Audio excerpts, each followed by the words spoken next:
अस्सलामुअलैकुम सामीन। 16 सफ़रुल मुज़फ़्फ़र है, 14 सितंबर है। सोशल इंडिया न्यूज़ में आपका खैर मक़दम है।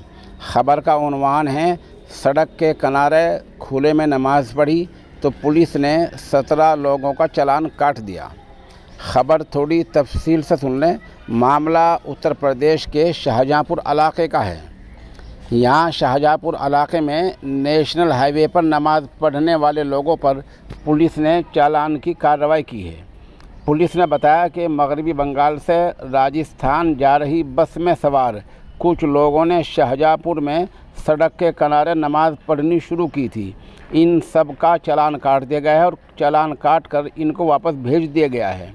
पुलिस के मुताबिक बस का भी चालान काटा गया है।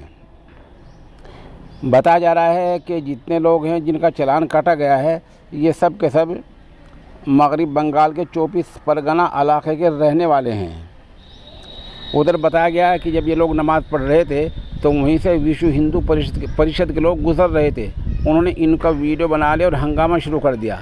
तभी वहाँ पुलिस पहुँची और इनमें से 17 लोगों का चालान काट दिया। उधर बताया गया है कि उत्तर प्रदेश सरकार ने 2019 में यह कानून बनाया है कि सड़क के किनारे कोई भी इबादत नहीं हो सकती है। अब अगर सड़क के किनारे खुले में नमाज़ पढ़ेंगे तो उनका चालान काट दिया जाएगा। बहरहाल एक वक्त वो था कि आप सड़क के किनारे इबादत कर सकते थे और इस तरह लोग नमाज़ पढ़ सकते थे। आज ये वक्त देखने को पड़ रहा है कि बस मगरबी बंगाल से राजस्थान के लिए जा रही है। रास्ते में रुककर चंद मिनट के लिए कुछ लोग नमाज़ पढ़ते हैं तो उनका चालान कर दिया जाता है।